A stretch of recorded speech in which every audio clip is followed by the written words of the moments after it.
Hello everybody, and welcome to this short-ish presentation called Eczema, Unveiled from Roots to Remedies. I'm Jonathan Stallick. I'm a professional homeopath, in case you don't know me, and I've been practicing homeopathy for almost 40 years now. And of course, eczema is such a big issue. So it's something that I thought would be worth talking about. But the information tonight is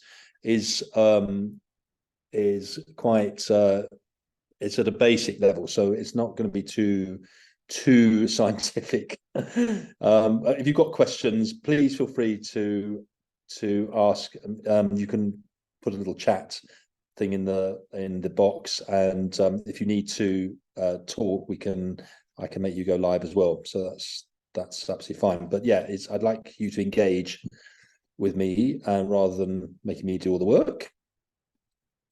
So let's start. Let's have a look at what eczema actually is for a start.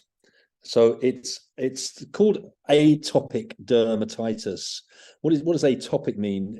Well, in the dictionary, it's a form of allergy in which a hypersensitivity reaction, such as eczema or asthma, may occur in a part of the body not in contact with the allergen. So it can be in any part of the body. And as you probably know, it's marked by red, itchy, and scaly patches. It can be dry or it can be moist. So it's either called moist or dry, and it can ooze. It tends to be, especially on children, it can be in the bends of the elbows, for example, in the bends of the knees. That's quite a common manifestation for. Got lots of people coming in now. Let's let them all in. It's common in children. We'll talk about how many children. I mean, it's quite a big percentage of children are affected by eczema, but it can affect all ages. And it's often linked to other atopic disorders like hay fever and asthma. And the triggers, they vary from person to person, but they can be allergens, they can be irritants, stress, and weather changes. And we'll go into that in a bit more detail later on. So let's have a look at what about the immunity and the immune response and the relationship to eczema. Eczema is often the result of an overreactive immune system. So when triggered, the immune system actually attacks the body's own cells and causing a skin inflammation. So it has some relationship to an autoimmune disorder, although scientists don't characterize it actually as an autoimmune disorder, but it does seem to have some relationship there. The skin acts as a barrier, and in eczema, the barrier is compromised, making it easier for allergens and irritants to penetrate and cause inflammation. And then what happens is there's an inflammation cascade, and exposure to triggers activates immune cells, releasing inflammatory substances like histamines. And so the histamines, we talk about taking antihistamines, which can be on a temporary basis, can help things like hay fever and also eczema as well. Scratching damages the skin, so it does set up a kind of chronic cycle that compromises the barrier, and then you get this sort of itch scratch cycle, and sometimes inflammation and infection even. So let's have a look at this. So what is the difference? Because people sometimes get confused between eczema and other skin conditions. So let's have a look at the differences. So eczema is, as we've said, a chronic condition, dry, itchy, inflamed skin, triggered by a combination of genetic and environmental factors, leading to an overactive immune response. Now, psoriasis is an autoimmune disease, and it is subtly different. It leads to overproduction of skin cells, causing thick, scaly patches that can be itchy or painful, and distinguished by the speed of cell turnover and the distinct plaque-like buildup. It tends to come in patches on certain parts of the body called plaques. And contact dermatitis is where there's a direct irritation or allergic reaction to a substance touching the skin. For example, like a lot of people are allergic to nickel, for example. You know, certain metals set off this dermatitis. That's quite common. Or it could be washing in certain chemicals or soap powders, etc. Now, seborrheic dermatitis affects the scalp, and it's causes scaly patches, red skin, and sometimes dandruff. It affects oily areas of the body, face, sides of the nose, and scalp. There we go. Now, rosacea is quite different. It's a chronic inflammatory skin condition. It's actually the little veins of the skin are inflamed, which makes the skin go red, and there's flushing and redness. And it's distinct from eczema due to its facial redness, pimples, and absence of intense itchiness, and often can be associated with a oiliness as well of the skin. So there are some redness and itching in some of these some of these skin issues, but the causes differ and the affected areas differ. So it is important to understand the differences, so we know how to treat it. Obviously, this presentation is sponsored by Salvex, which is my brand for people with eczema, psoriasis, and generally dry skin. And you'll be glad to know that Salvex seems to work very, very well for not just eczema but psoriasis. I just had a testimonial from a review rather from somebody who just said it really helps the itching of psoriasis like very, very quickly, and was the best cream she'd ever tried. So that was good. That came in recently. Contact dermatitis and seborrheic dermatitis. We're just about to launch our Salvex Dry Scalp Shampoo, which some of you may be interested in for the scalp and for your hair. Let's move on. Okay, so feel free to ask questions if you want to, or make comments. Eczema and allergies, what's the connection? Eczema, so between family history is very, very important. And as homeopaths, a good homeopath will always ask about the family history, the medical history of the patient themselves, but also the family history is incredibly important, because that leads to sensitivities like eczema, hay fever, allergies, and asthma, and they can be interlinked. And we as homeopaths, not might be, but they are associated with where there's a family history of TB. And obviously sometimes that's hidden. It's not something that families often talk about, maybe, but TB is a very, very important link to eczema, hay fever, allergies, and asthma. So it's quite interesting. You should have a look back in your families and ask your elderly relatives if there was TB in the family. It might interest you. So 80% of kids with eczema might develop hay fever or asthma. See, that's amazing. 35, there is this definite connection. 35% of adults with asthma or nasal allergies had childhood eczema. If a mother has allergies, her child has a 1 in 3 chance of developing eczema.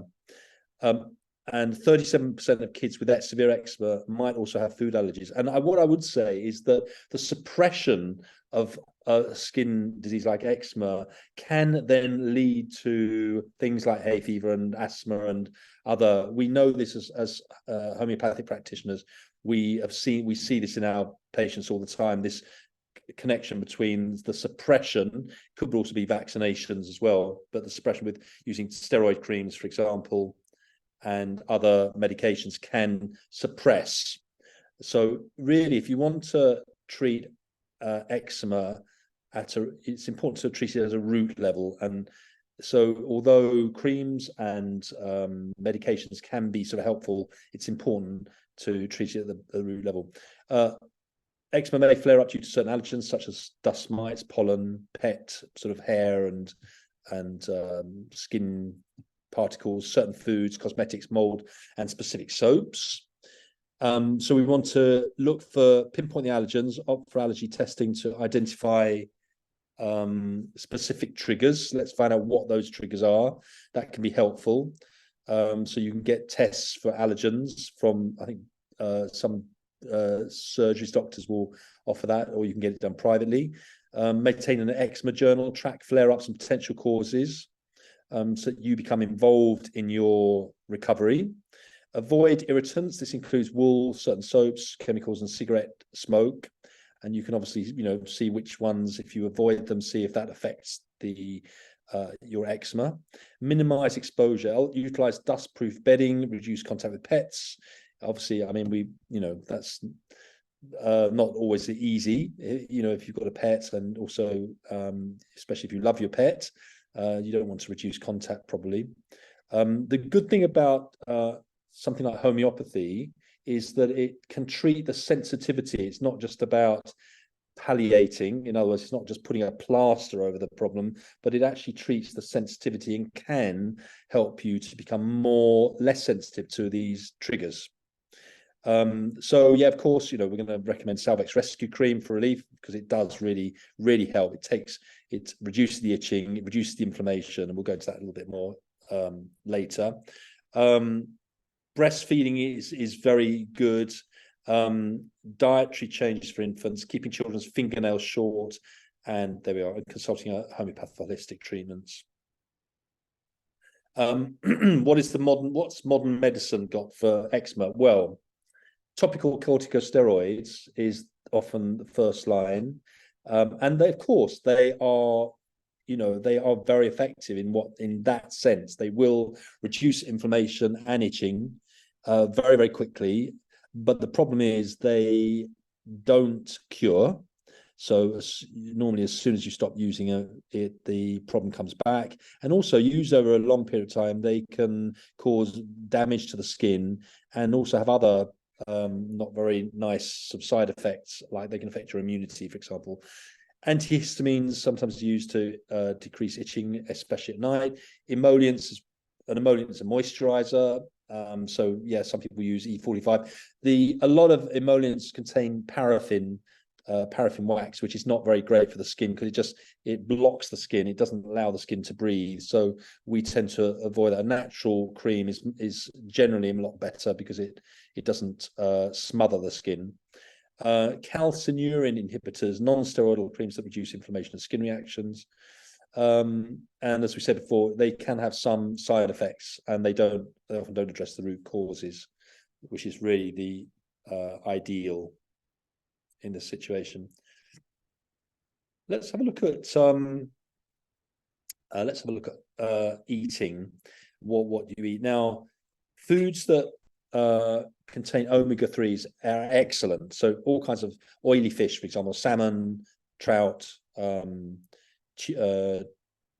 sure about tuna, but oily fish are very good. Salmon particularly, flax seeds, all kinds of seeds like pumpkin seeds, flax seeds, hemp seed oil actually is very nice. You can use hemp seed oil as a sort of salad dressing.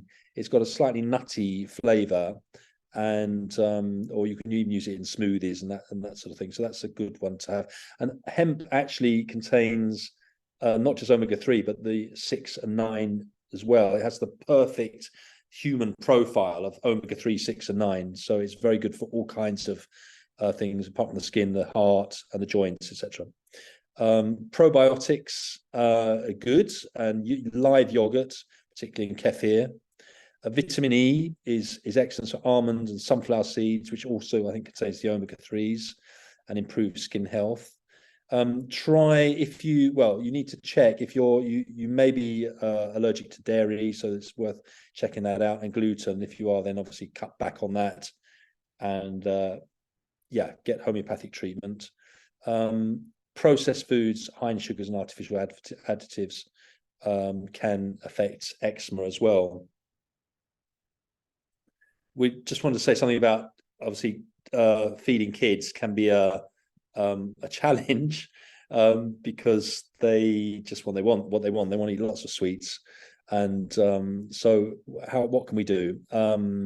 So Water, get them to drink as much water or I suppose a fruit juice as well. We talked about omega-3, so found in salmon and walnuts, and you can put them in sandwiches or even a pasta dish, and kids often will like that. So when they're sneaked in,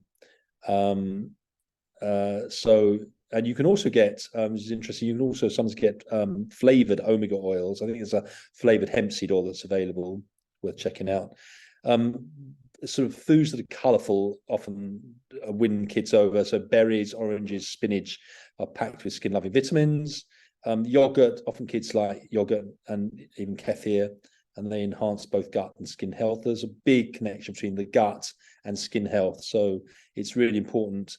Antibiotics are definitely a no-no for gut health.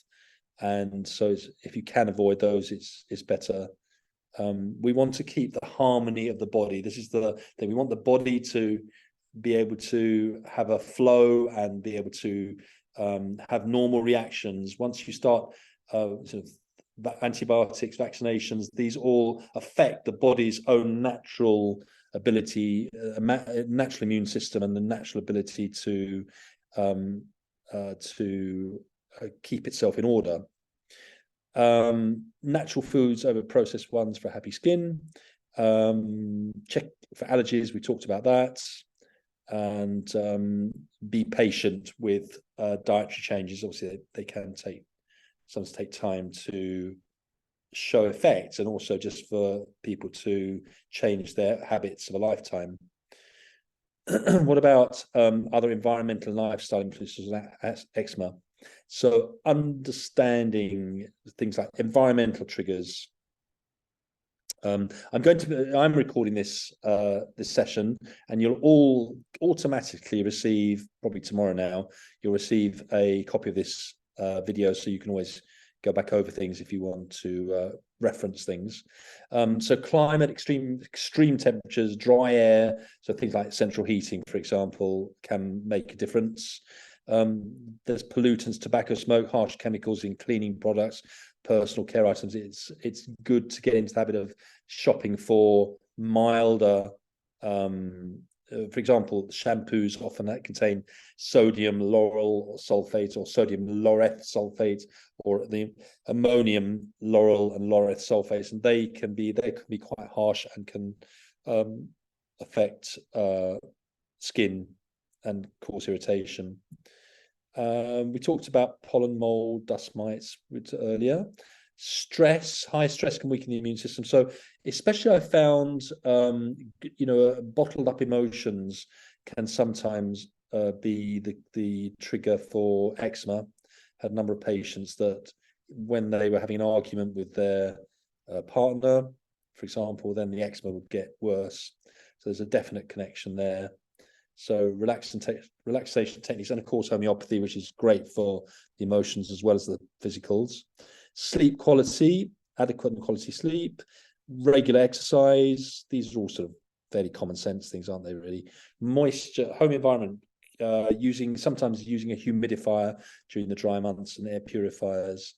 I mean, one doesn't want to sort of wrap kids in cling film, and sort of make their lives sort of to sort of, you don't want them to become like in a laboratory environment. You want kids to live. So all these kind of things need to be done in moderation, so they don't sort of restrict the life too much. Natural holistic approaches. So we've been talking about homeopathy, which does treat the individual. It takes into account the emotional, the physical, and the genetic factors. We talked about family history. It's actually really, really important. These, sometimes we need to give a remedy that actually deals with the tuberculosis or some other kind of issue in the family that's kind of still having its effect on the generations following. I've just put a few remedies that we sometimes use but there's many, many remedies that cover eczema: Graphites, sulfur, and Natmur, Natrium muriaticum, which is salt, and Rust tox, which is poison ivy. Rust tox is a very important remedy for all kinds of skin issues, actually, not just eczema, things like impetigo, for example. Herbal medicine can be very effective, and acupuncture is also, those three are the ones I know. There may be others as well, but those are the three I know. And let's see what we got here. Oh yeah, so I thought I'd put in just, this is a case of a young girl, just to show you how homeopathy can work, and also a remedy that perhaps you might not know, and is quite an unusual remedy. But this is a 14-month-old girl. I treated her a couple of years ago. She actually developed eczema after does it actually say eczema? Was it eczema? It has itchy. There was a combination. It was itching, itchiness, hives. It was kind of looked like a little bit like eczema, but there was also scabby lesions, and affected the back, genitals, wrist, hands, feet, and face. She had a loss of appetite as well, and this is all after very soon after the 1 year vaccinations. She had sleep disturbances as well. So this is a typical homeopathic case where we consider everything. It's not just we're not just interested in the skin. We want to treat the whole person. And vaccinations, those are the vaccinations she'd had.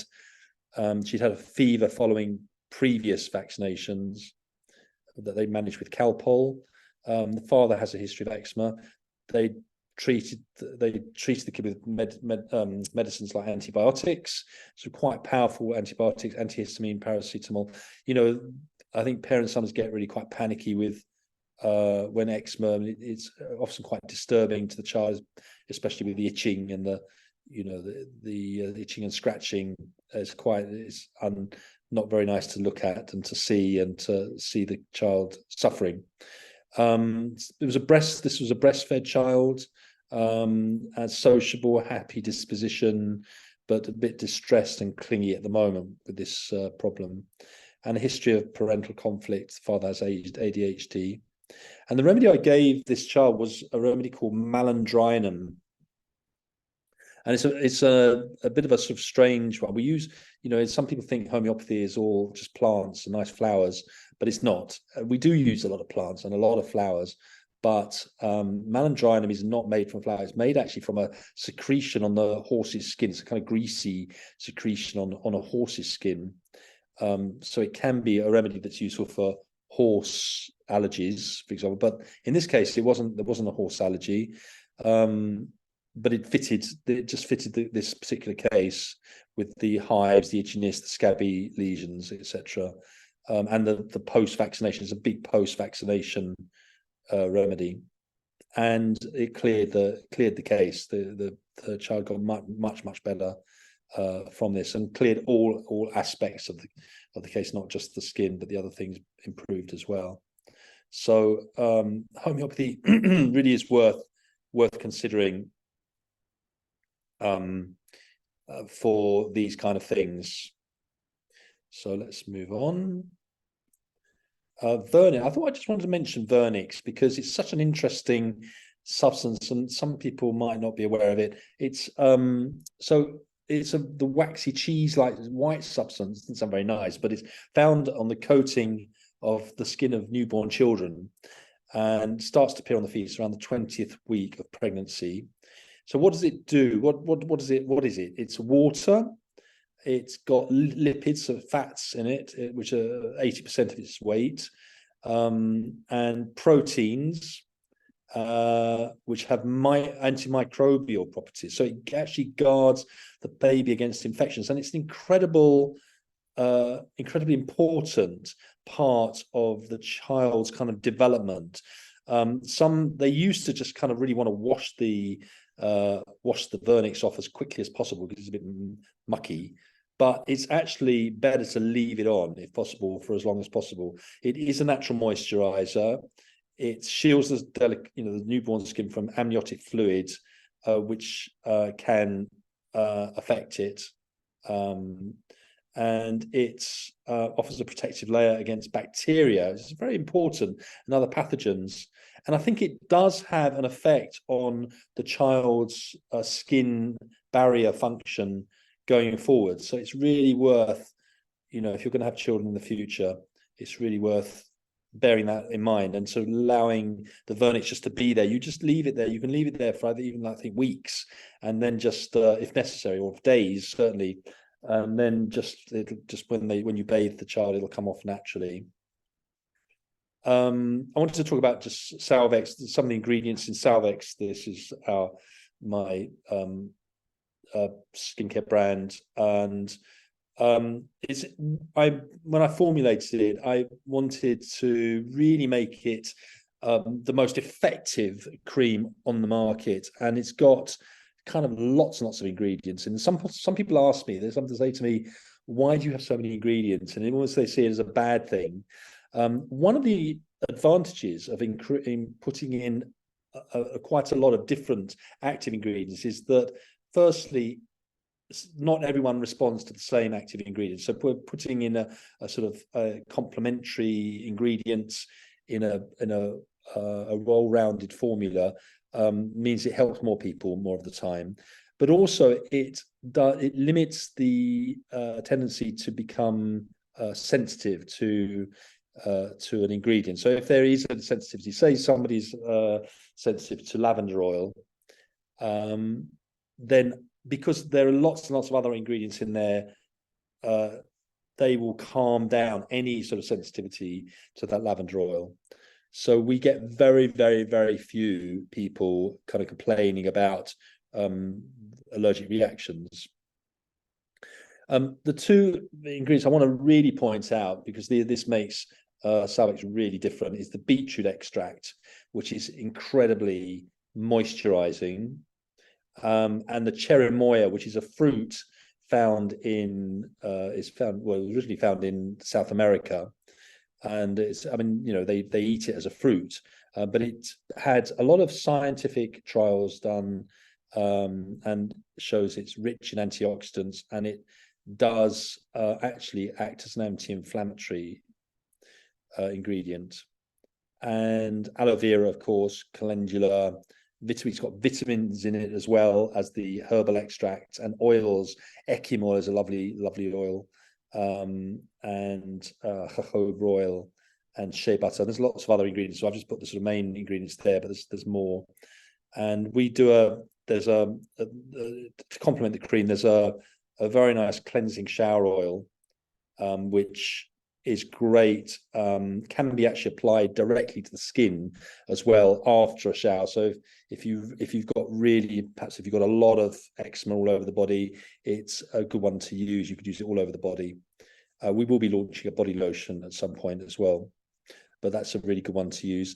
And it actually milks up in the shower under hot water, so you'll find it will just wash off, and but it still leaves the skin sort of nicely moisturized, and very, very slightly, it has a very sort of thin layer of oil as well.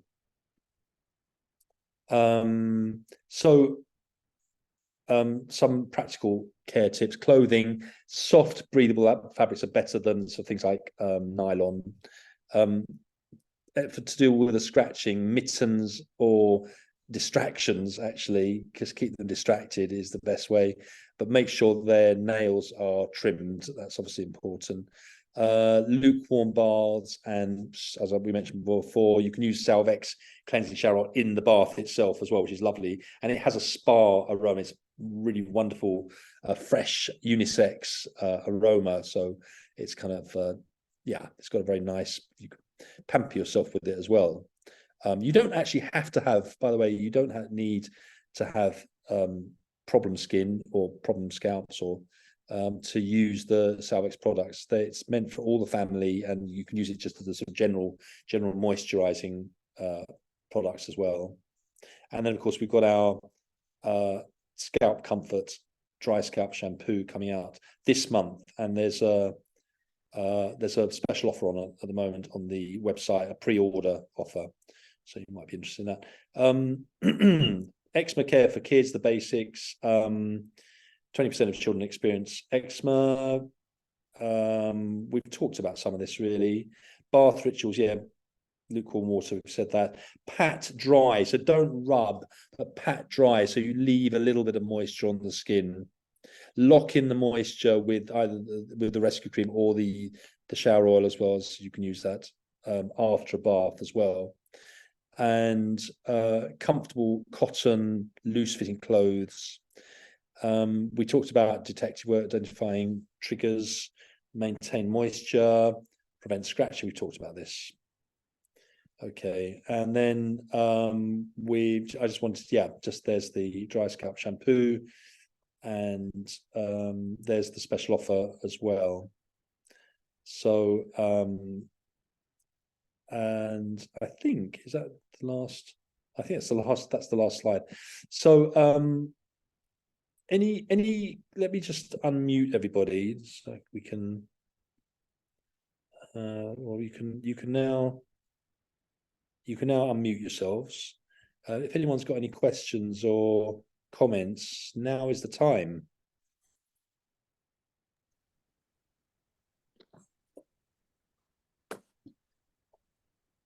John. Yeah. Yes. Hi, it's John here. Hey, John. Really interesting presentation. Thank you. We didn't get the slides. I'm not sure if we should have done something this end, but don't worry. You couldn't see the slides? No, lovely picture of you all the way through. You're kidding. I wish somebody had said something. Maybe something else. I can see them. You can. Okay. Okay. I was going to say they're showing on my screen bright and clear. Yeah. Okay. Weird our end. Other people could see them. Yes. Yeah, Well, there's obviously something on your side, John, I think there. Well, you have to worried me then. You have to press all the buttons down the bottom to find the right screen. Okay. Thank you. We'll do that when I look at it again. You'll get it. Yeah, you'll get it anyway. You'll get the recording. So what's your question? What's your comment, John? Well, just a comment really. I've had sudden onset. I would call it eczema on my forearms and the back of my neck. Interestingly, you mentioned tuberculosis. I had a not very definitive diagnosis of tuberculosis about abdominal tuberculosis, which they couldn't culture. So that's why I say it's sort of slightly ambiguous, but I was on horrendous antibiotics for 2 years. Oh, wow. Was that tuberculosis or was that paratuberculosis? Because there's basically there's one form of TB that tends to affect the lungs, and then there's the other form which affects the gut, and in animals particularly, actually. But how did they? What were you getting? What symptoms were you getting that alerted you to TB? Basically, that was the eventual diagnosis from all of the specialists, but a lot of sweating, loss of appetite, massive weight loss, which I could do now, but not per TV. Hello, Jonathan. It's Geraldine. John's my partner. Hello, Geraldine. His friend. Hi. Nice to see you. I don't know if you can see us, Jonathan. So something again. I can see you. Yeah. Yeah. So I thought I'd just mention that. As sort of interesting.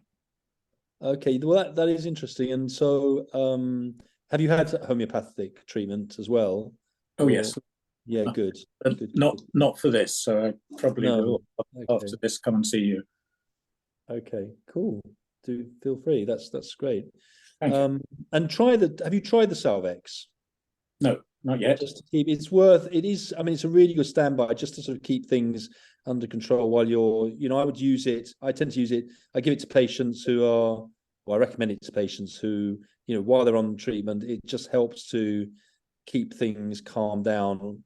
In the short term, it's kind of worth. Yeah, and so all of the allopathic treatments that you mentioned. Yeah, it's much better than the allopathic creams. It's really gentle and really, really lovely and really nice to use. It really it's not overly greasy or doesn't sit on the skin. Actually, interestingly, we had somebody wrote a review saying they went to the Arctic and they wanted one product that would help, they could use for everything, because there was a sort of limited space in their bags. And they were recommended Salvex, and they took the rescue cream, and they came back. They said it worked fantastically for lips. It worked as an eczema cream. It worked as dry skin. It worked as a hand cream.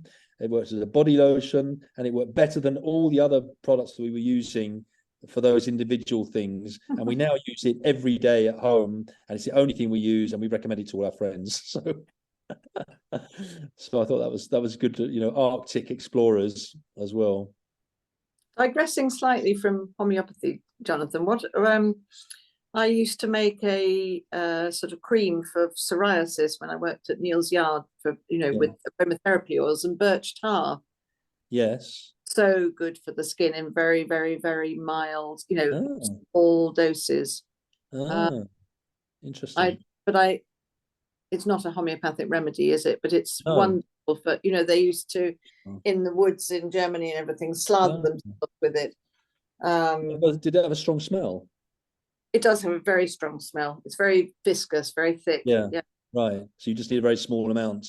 Yeah. Yeah. Oh, interesting. Thanks for sharing that.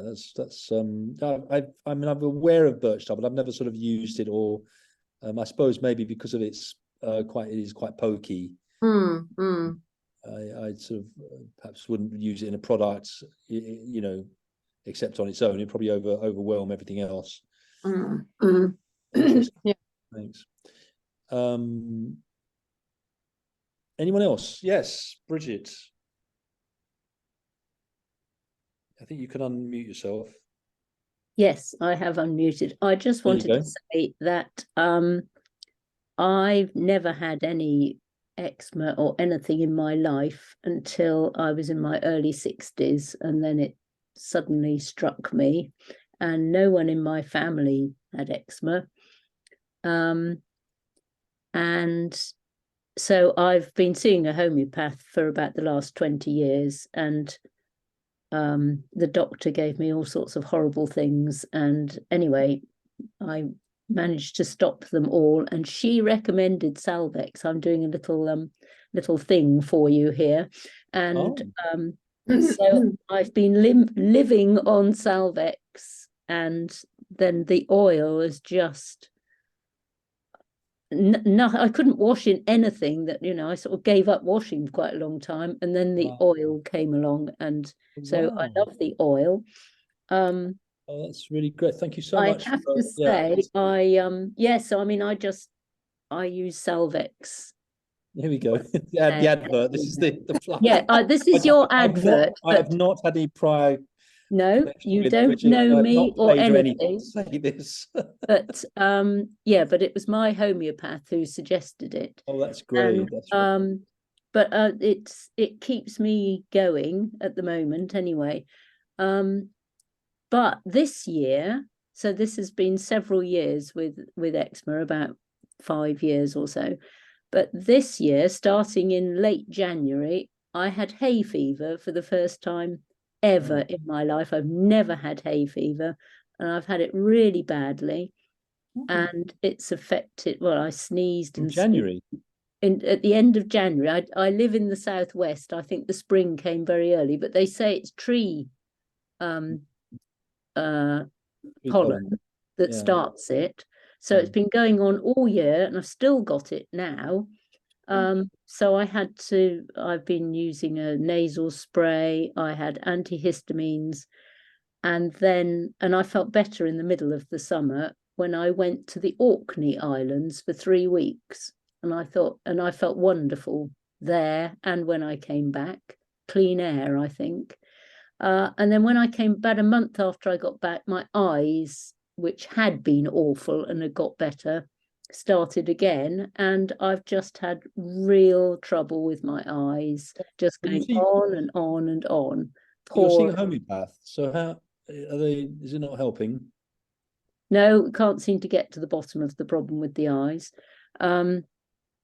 So so anyway, it's just, you know, I've never had any of these things before, and now suddenly in my 60s, I've got eczema and then hay fever. So it's all very exciting. But thank goodness, I'm just going to give you another little plug that Salvex really has helped my eczema. But what I want now is eyes.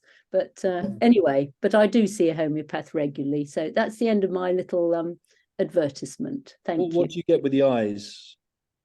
Oh, terrible itching and pouring. I mean, they just pour all the time. I'm always mopping them. I'll just tell you something that happened to me, because I had a cold recently, but it was really a weird cold because it was like hay fever. My eyes were so irritated. I mean, they were running like crazy. I kept having to wipe my eyes, and they were red, and they were just really, really irritated. And the remedy I used that cleared the whole thing immediately was ambrosia.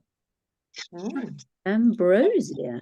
I mean, look, it's not the same for everybody, and No. it doesn't necessarily. No, I'd ask my homeopath. Yeah, but anyway, it was a remedy that I hadn't sort of thought of using before. Certainly not for a cold, because it was only like a few weeks ago, so it wasn't like even it wasn't it couldn't have been pollens or anything, but it felt like hay fever. It's really strange. So but anyway, yeah. Another, my mother had like a cold, and again similar thing with the eyes and the nose. And the remedy we used again was a very unusual one, which was mimosa. Right. Mimosa is the mimosa tree is something that's called a sensitive tree, because the leaves kind of close up at the slightest touch, and but it's got a lot of those sort of kind of cold symptoms, and that again cleared instantly. It was amazing. So you need to, I'll talk to my homeopath. Have another word with your homeopath, I think. Yeah. Yeah. Thank you. Okay. Ambrosia a plant, Jonathan? Yes. Yeah. It's in the sort of the Asterales family, so it's Asteraceae, right? So the Arnica group. Thank you. Yeah. So, anyone else? Any more, or can I go for my dinner? Okay. Well, let's call it a day. Thanks ever so much. As I said, you will get a copy of this video in the email, so look out for that. And yeah, it was fun, and thanks for being here to share it with me. Yeah. Thank you very much, Jonathan. Thank you, Jonathan. Nice to see you. Thank you. Bye-bye. Bye.